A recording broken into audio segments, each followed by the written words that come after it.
Hello, and welcome to the Empowerography Podcast. This is a platform created for women's voices to be heard and a place to share their stories, journeys, and successes with the world for the purpose of helping other women who might be on similar journeys. We are empowering women one episode at a time. I'm your host, Brad Walsh, so kick back, grab one of your favorite beverages, and enjoy the stories.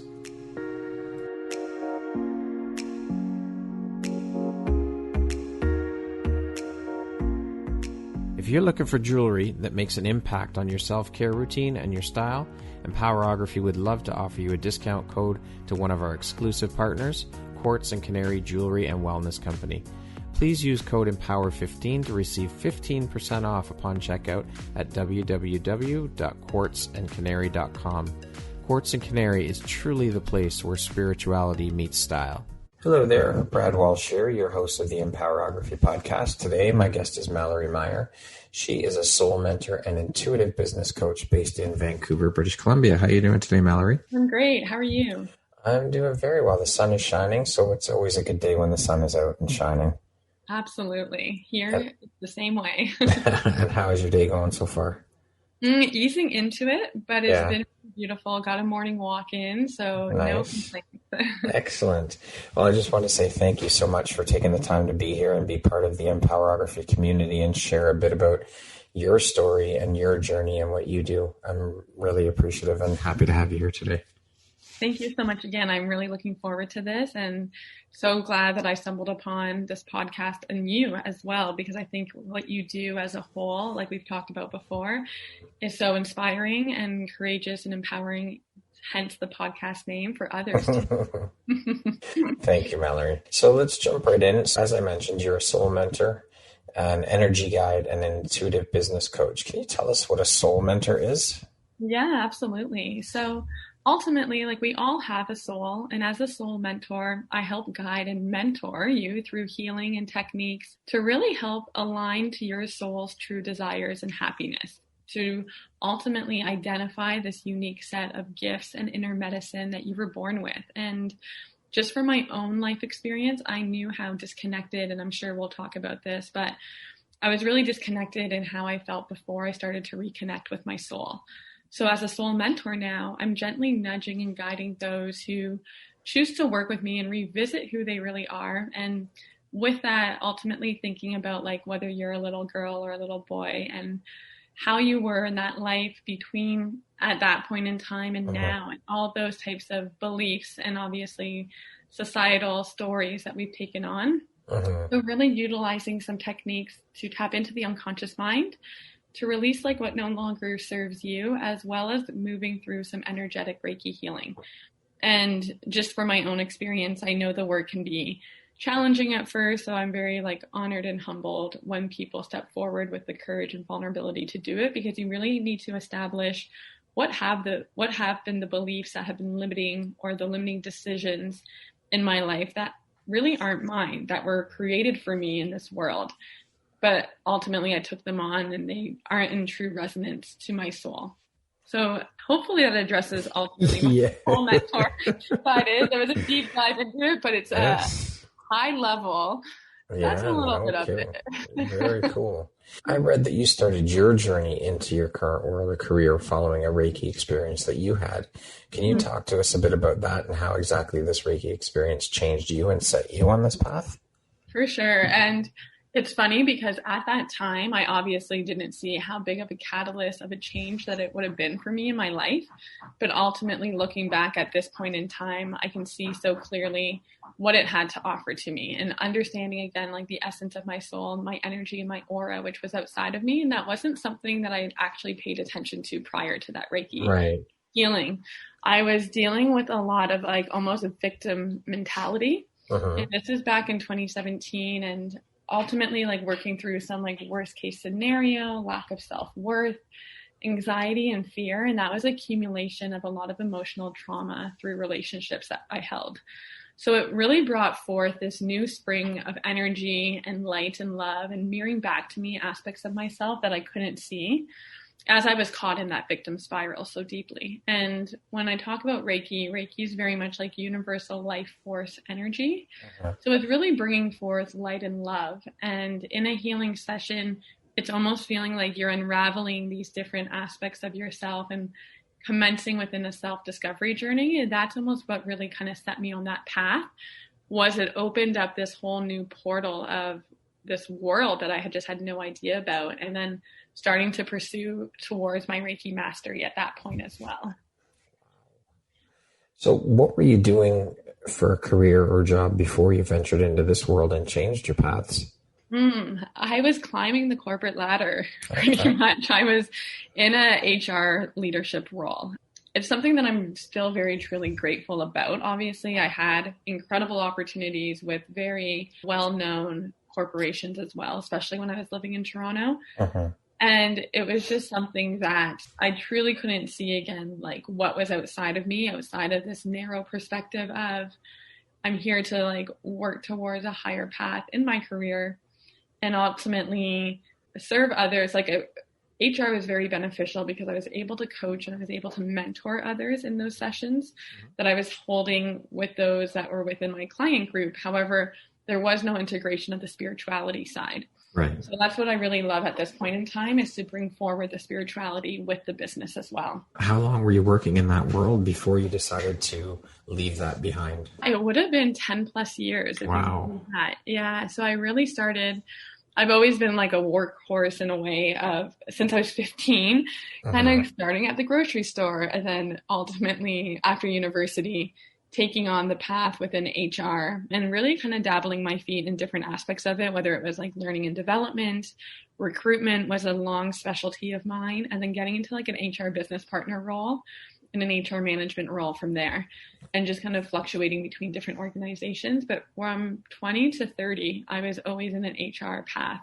Yeah. And then really after a couple of years in my 30s, that's when the transition began. Right. Fully into my own business. Now, how easy or hard was that transition for you?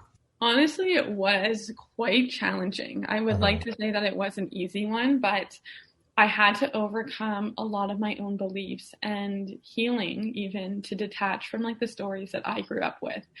My family was one, and I think this is where the corporate ladder came into my mind so clearly when I was younger, to have to achieve and to climb within, because I had a dad who was very successful and I wanted to work towards that success that I saw with him. And then my mom was very much someone who didn't see anything but success looking like having benefits and a pension.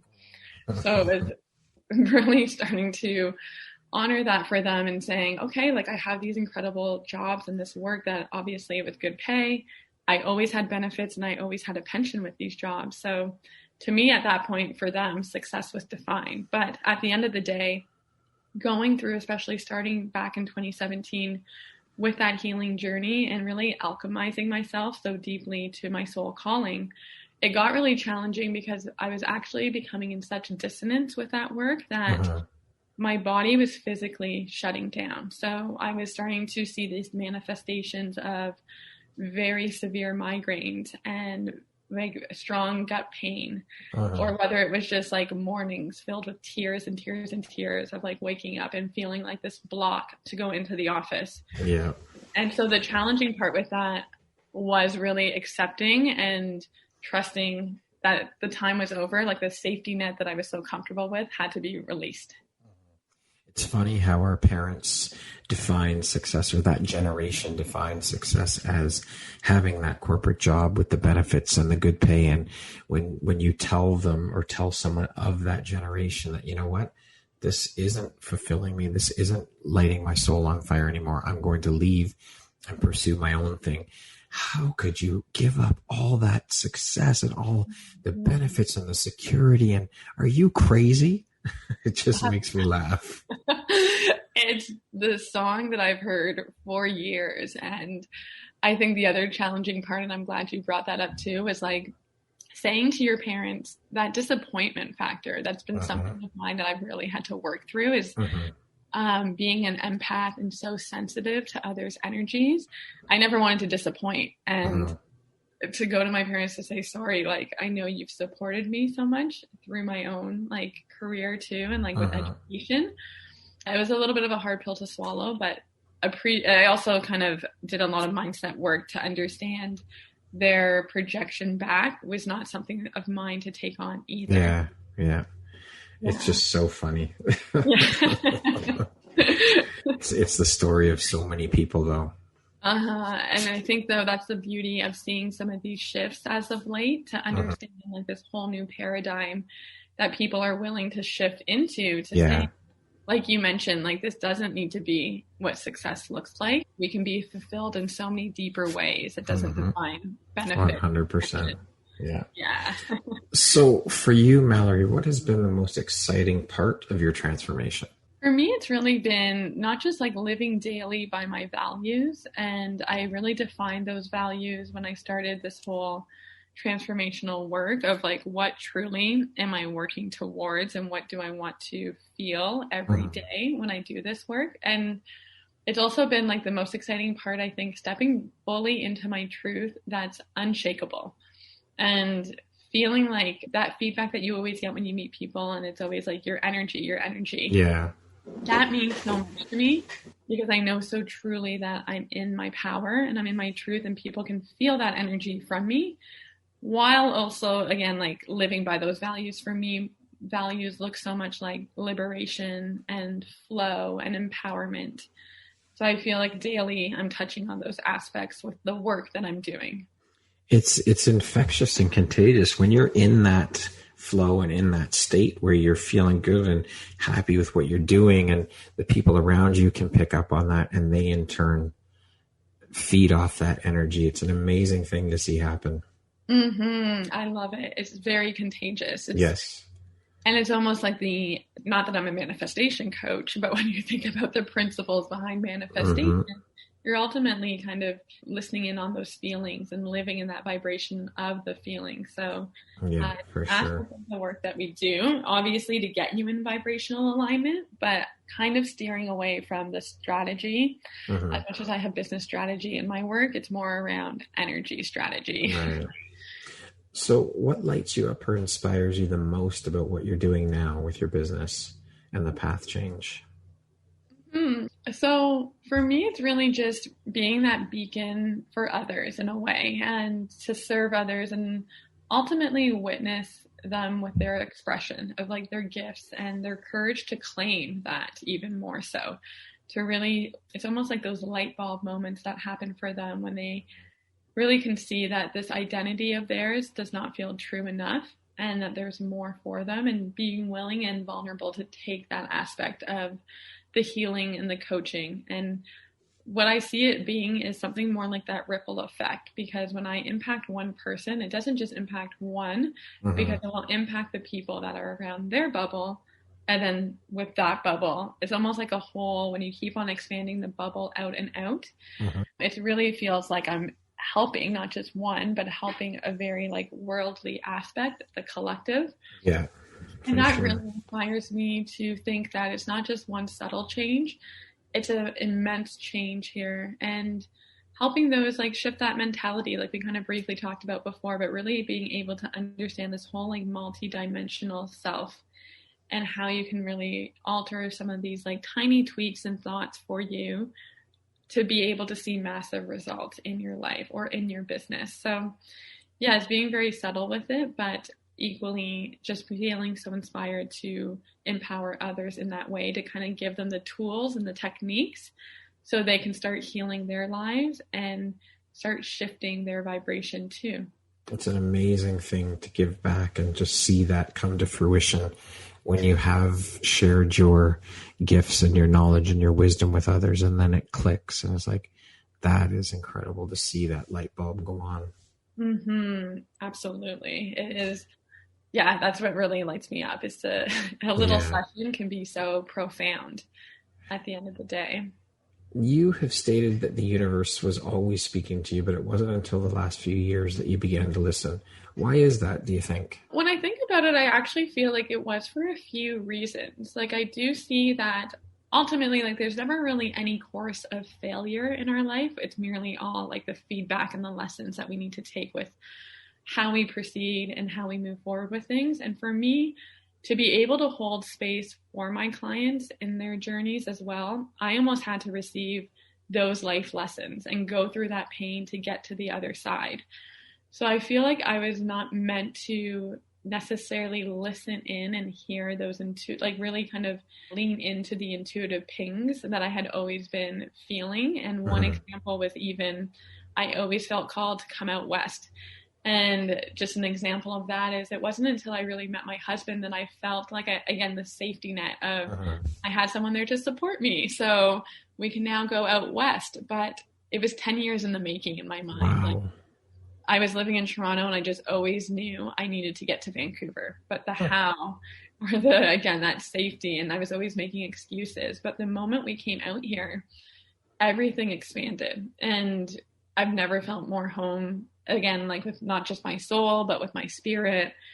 And things have just come into such alignment. And if it was only if I just listened immediately, though I may not have met my husband, but there was obviously more on the other side.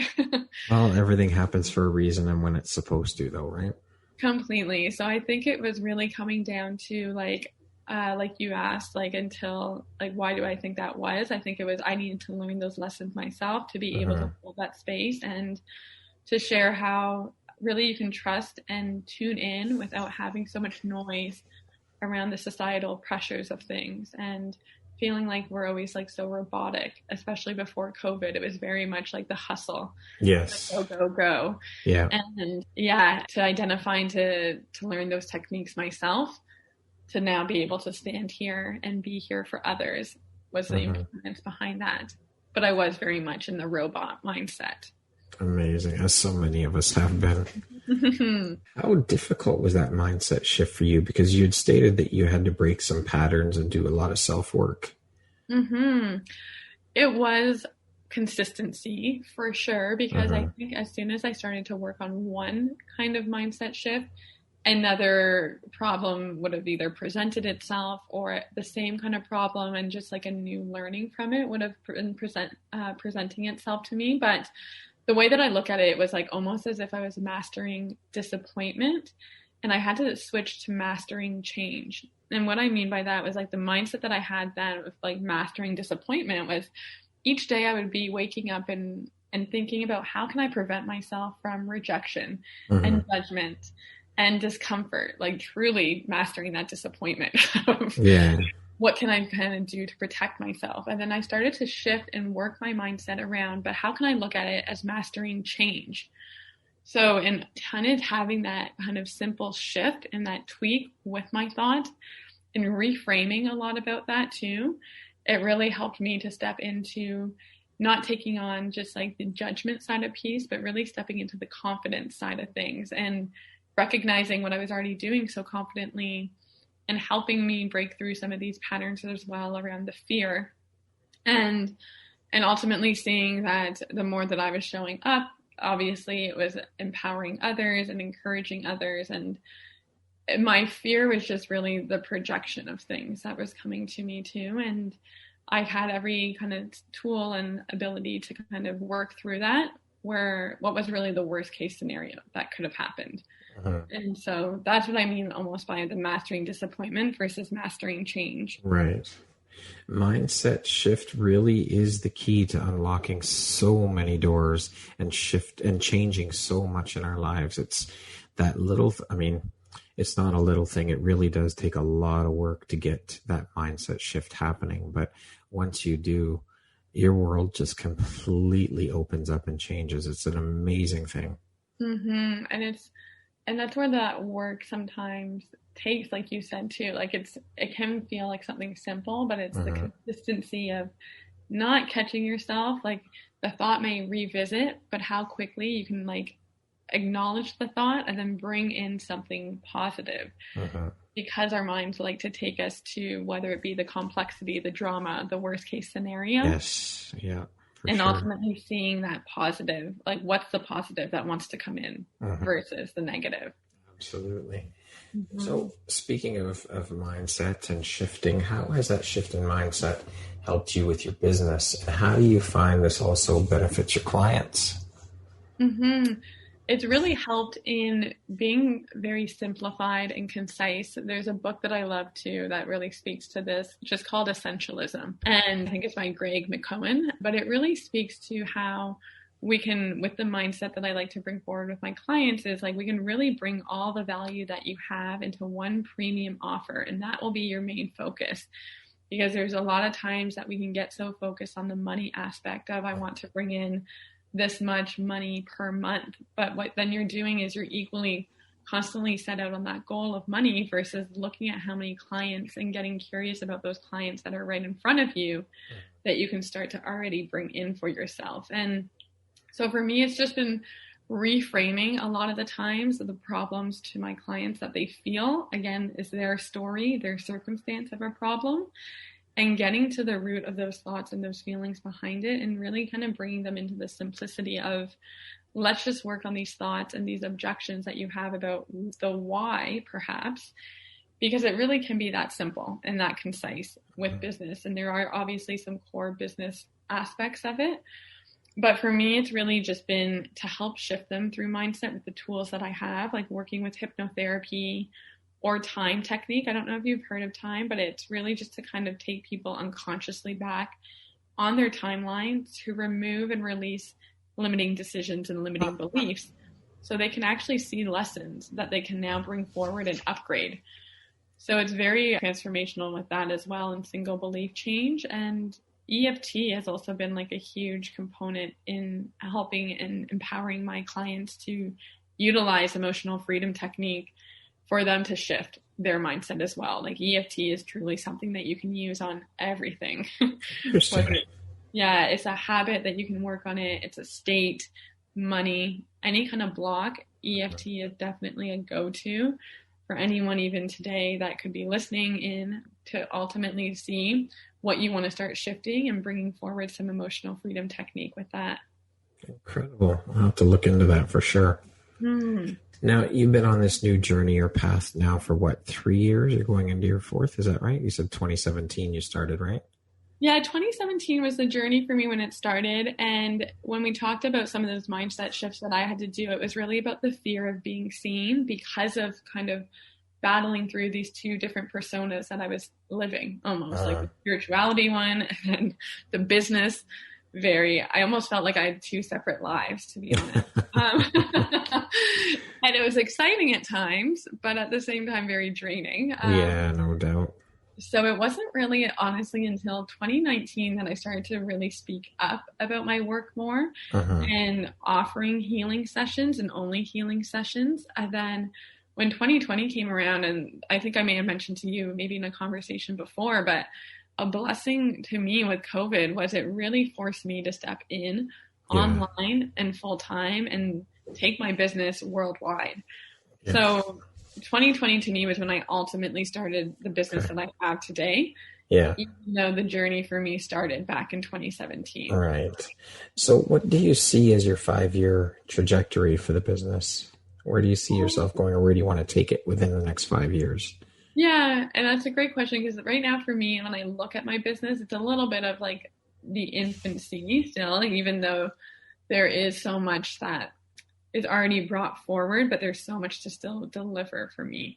And so I have a 6-month one-to-one coaching container that includes Reiki certification as well. But what I can see it evolving into is more of not just the group coaching on a larger scale down the road within 5 years and making it more like VIP one-to-one clients, but also an intuitive business like mastery school. So doing more of a self-paced program to really kind of have a higher level of access to individuals, because everyone has different learning needs and some do enjoy more of that self-paced aspect. Yeah. Even though it wouldn't be necessarily as hands-on and as like the accountability component is lost in that way. I do want to be able to establish something with all these teaching and tools that I have to bring forward for others to do on more of a level that might also be more affordable for them too. So that would be the 5-year plan, at least initially, is to really evolve this more into a school and a larger group or program versus just the one-to-one. As much as I love it, I can only see that maintaining for a few years out from now and then moving more into the group. Excellent. Well, it sounds like a great plan. Yeah, lots to look forward to.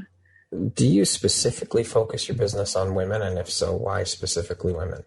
I always like this question because I don't necessarily trying to focus it only on women. However, I've only worked with women so far. So I do try to keep my marketing very gender neutral, but myself, like identifying as she, her, that language I find does creep into my copy. And from time to time, it's just so hard when I'm like mentioning like how she feels or how. And so maybe that is part of why the women have been really stepping forward more so than anything. I have men that come forward for Reiki certifications, but forward, at least within the group program, there's no distinction. Like I'm more than happy to take on anyone that would love to kind of do the work, but it has just resulted at this point with women. Mostly women, yeah. Okay. Yeah, and some of the stories that I hear when women come forward is because of relationships that they feel like a piece of their identity has been handed over. And at this point, they can finally, now that their kids are older, or maybe their relationship has ended, they can really focus on themselves. Right. And that was something that was never on the forefront for them before. And so to really be able to offer that to them within this program has likely maybe been part of the reason through my storytelling as well, why they have been so attracted to come on board too. Okay. Makes sense. Yeah. Are there any specific tools or books that you can say have really helped you on your journey? Reiki, most definitely. I know I can go into the slew of the tools, but maybe I'll kind of keep it more to the books because obviously all the tools that I use are within my program, and I've kind of loosely mentioned already. Yeah. The Untethered Soul by Michael Singer is definitely one of my favorites, and I think that can really get into the thought work about what truly is yours and what isn't yours to be thinking about. And then with Reiki stuff and even just understanding the essence of your soul, your spirit, the chakras, I would recommend Anatomy of the Spirit by Carolyn Myss. It's Myss, her last name, but it's an incredible book as well, just to get a better sense about kind of demystifying what we've, again, like growing up and you go to your doctors because you have a physical ailment of some sort. Carolyn's approach, especially with this book, and it speaks a lot with energetic healing too, is there's actually an underlying issue from an emotional standpoint. That's the problem that's causing this physical ailment. You can't treat it externally. Let's go deeper into the energetic side of things. Okay. Mallory, what do you think your unique skill set or superpower is that's helped you become successful? I would have to say really the energy and the intuitive connection that I have is my superpower. Like very, very much just that deep claircognitive knowing is my superpower. Being able to pick up so clearly others' energies immediately and be able to find the source of the issue without even necessarily hearing it from them, getting to that root very quickly. It would be like a unique superpower to tap into that. Now, we've spoken about success and we're just talking about you becoming successful. So what does the word success mean to you? How do you define that word? This is one that always kind of, I feel like catches me a little bit because when I think of success, it's really like when I talked about the values that I have, how am I filling my cup daily to meet not just those values, but the way that I help like modeling for my clients too and living my business out is I only have like core business, like 3 things within my day that to me I define as core business success. For instance, like sales, marketing, and visibility. So have I achieved that in my day? That to me is success. And that's really just like a check. And that's where I think that ease and that flow with my values and to really kind of just, to live by that to me is that success component. Okay. What would you say is one of the best pieces of advice you've ever received? It's a saying that goes, if there is a doubt, there is no doubt. And I was so indecisive, and I think that was the best advice that I could receive because it stuck in my mind so clearly that I was like, you're right. Like if there is a doubt, there is no doubt. And it's just something that I have never let go of, to be honest, like to trust and there's so many things obviously of great advice, but when I think about that question itself, I think that really kind of brings me back into what resonates and what's true with my intuition as well. And that's a huge component with the work that I do is like does this feel right or is it in resonance? Uh-huh. So that really helps me get clear as to like, am I just saying this for the yes, or what's really behind the surface level of it? All right. What makes you feel inspired or like your best self? I know we spoke about that light bulb moment because Uh-huh. that's definitely the key source of inspiration, but like my best self is movement. So really getting outdoors, and I think that was the biggest aspect with Vancouver and coming here was Uh-huh. being able to ground and be connected to the earth and fully kind of like see that in such an abundant way, and with like the lush aspect of nature, the ocean, and just kind of seeing things that are outside of us really kind of makes me kind of being immersed in this as like a one little energetic body makes me feel like my best self sometimes, to feel that power of environmental aspects and being so connected with it as well. What would you say is one of the most important things you've learned in your life? What was your life like before learning it? And what was your life like after learning it? To really trust the process. Yeah, I think before it was really having that control, and I was living so deeply in my masculine energy. So it was constantly feeling like I needed not only just to control, but to kind of hustle and push. And it wasn't until I truly kind of got reconnected to that feminine energy of like really being able to surrender and hand things over, be patient, yet being like holding that vision so intensely of the inevitable possibility of it coming forward into fruition in the best time possible. So letting go, obviously, was something that has benefited me immensely, not just for my own energy, but equally in my own success, and just feeling like that can come. It's almost like as soon as you don't need something, it comes to you. Yeah. And even with emotion sometimes, like as soon as you don't need it, and it's even feeling really deeply into your emotions sometimes and sitting with it, it will go away. So yeah, for me, I think the biggest important thing that I've learned is just trusting and knowing that I'm supported. And the more that I just continually show up from that place of heart-centered love and like authenticity, it will all work out as long as I'm holding on to that vision and for that purpose that I'm here to do. Patience is a very, very hard thing to learn. It takes a lot of practice and a lot of time. It does, right? And not just business, but in life. No. And and I think that was a huge thing that I even was instilled with me as like a child too, of like just being a very patient person, and and honoring that stillness while it's here. Yeah, there's lessons I've learned with that too about why I didn't achieve certain goals in the time frame that I was hoping. And I think that was all really to be able to support me for my best success when the floodgates kind of opened, type of analogy of things. Yeah. What is your personal motto? I would have to say, like, really, energy is everything is a personal motto of mine. Like, truly, truly feeling into that and understanding not only for ourselves being energetic beings, but money being energy, like plants energy. Like, really, my personal motto is energy is everything. What is the most recent investment you've made in yourself? Probably renewing with my coach for one-to-one private coaching myself. And I think that's been something that I've only started to invest in over the last year and a half, is really kind of getting support personally, like in a private coaching session. But it's been like one of those best investments, and something I think everyone can find deserving, as I'm sure many that will listen to your podcast can see the benefit of an investment in yourself. Yeah, for sure. What does the word empowerment mean to you? It means strength. I know I've mentioned liberation before, but empowerment really means that you have all the inner wisdom and the tools acknowledged within yourself to bring that forward so confidently, and to feel that you don't need to have any external validation, or you need to seek out a guru per se to get that validation. Like, you're so truly held in that space. Let's think of like a middle space that you can stand in that and feel that you have everything already to bring forward.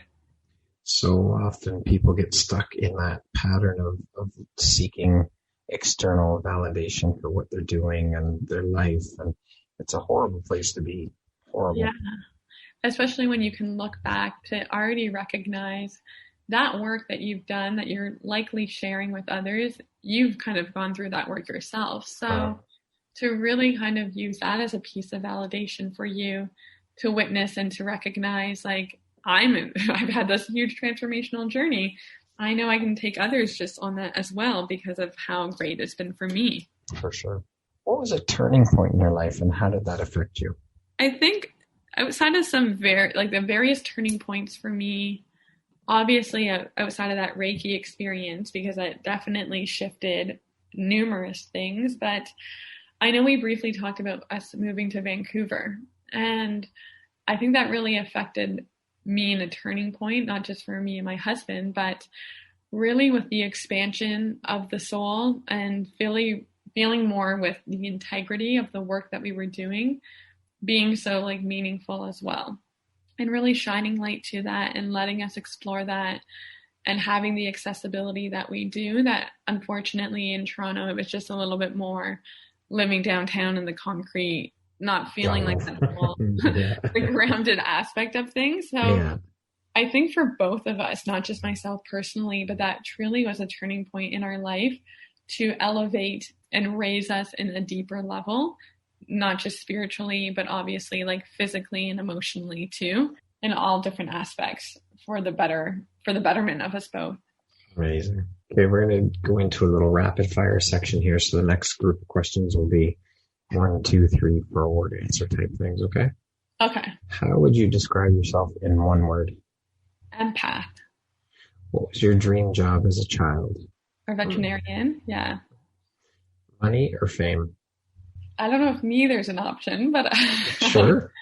Yeah, impact came to mind, but money too, because I think money, just to clarify the money piece, I know it's rapid fire, but when I think about the money, it's to invest deeper in myself to impact greater, the collective. Makes sense. Early bird or night owl? Night owl. If you were writing your autobiography, what would the title be? Likely The Sensitive Soul. It's the first thing you think of when I say the word future. Holographic. All right, that works. If you came with a warning label, what would yours say? I've heard this word before, but extremely sensitive. Yeah, I think extremely sensitive. Will discern your true intention readily. Okay. If you could teach the world one thing, what would that be? Mastering your energy. That's definitely the focus for my work. Okay. My favorite way to unwind is? Movement and just getting outside to the ocean. Entrepreneur life is? A roller coaster. That's for sure. That's for sure. That's the word I use to sum it up too. Yeah. Go with the ebbs and flows. Yeah. The last book or podcast I listened to or read was? The Almost 30 podcast. Okay. If you could change one thing about the world, what would you change? Mass consumerism. And last in the rapid fire section, what is your favorite entrepreneurial book? That would be The Big Leap. And I think it's by Gary Hendricks, if I remember. Yeah, it's really great. If you could sit down and have a 1-hour conversation with anyone in the world, alive or dead, who would it be and why? This is a hard one. Top of mind that just came in immediately would be probably my grandparents, to be honest. And that's because there's a whole other level at this point since they passed on that I've learned about them and their history that unfortunately just as a child didn't have that insight and awareness of. And I would love to go back and have a conversation with them about their childhood, about their parents, and to really understand the dynamics and everything that they kind of gave up in their lives to offer me and my family the life that we have too. Amazing. What's your favorite stress-reducing activity? Emotional freedom technique. There we go. Yeah, and movement, but movement I think I already used for one of these. What's one thing you want but cannot buy with money? I think exploration just to different cultures in the world. So yes, that might take some money, but exploration deeper levels of that, even if it's locally. Yeah. Okay. Who in your life has had the biggest impact on you and why? My husband, really just being the support and such like the unwavering love through the thick and the thin, and really being like my biggest champion as well, and having that belief in me in those days that I didn't. So yeah, he's definitely been someone that really gave me a different side of things. Okay. If you could go back and give your younger self one piece of advice, what would that piece of advice be? It's okay to feel this deeply and intensely, and not judging those emotions that I feel, again, so deeply, being an empath and picking up on others' energies, just really giving that younger self of me love versus trying to think about like, why is this happening to me? Happening for you, not to you. Yes, exactly. Lastly, Mallory, if you were to deliver your last 30-second speech to the world, what would that last 30 seconds sound like? I would hope that I would have left my last 30-second speech to the world with one that would be a question for the group to percolate on. So the last 30 seconds may be silence, just with kind of leaving that last intentional question for them to think about.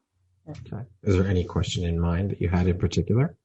Top of mind, I can't say I would, but it would be something that would be quite like reformative in the sense of like really trying to, when I think again, like mindset, like how can we make something, or like what would be a tiny thing that you can take away today to shift again, not only your life, but equally the environment too. As I mentioned already, like the mass consumerism standpoint, let's kind of like make things much more simplified in all areas of our life, the business, our lifestyles. I'm also vegan, so it's also like kind of thinking about things with global warming and the climate. So yeah, it would definitely have some resonance around that aspect I could see. Well, Mallory, thank you so very much for taking the time to be here today and share a bit about your story and your journey. It's been an absolute pleasure chatting with you, and I appreciate you.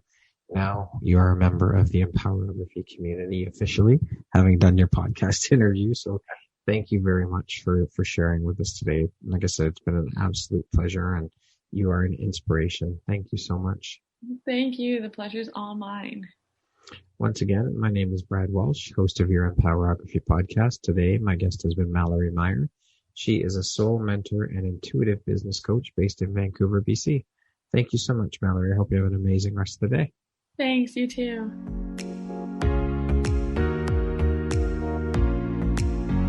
Thank you very much for listening to this podcast. If you haven't yet, please be sure to subscribe, rate, review, and share with all your friends. You can find me at viseuphoria.ca and follow me on Instagram at Empowerography Podcast and on Facebook at Empowerography. Please join me next time for another inspirational story from yet another amazing woman.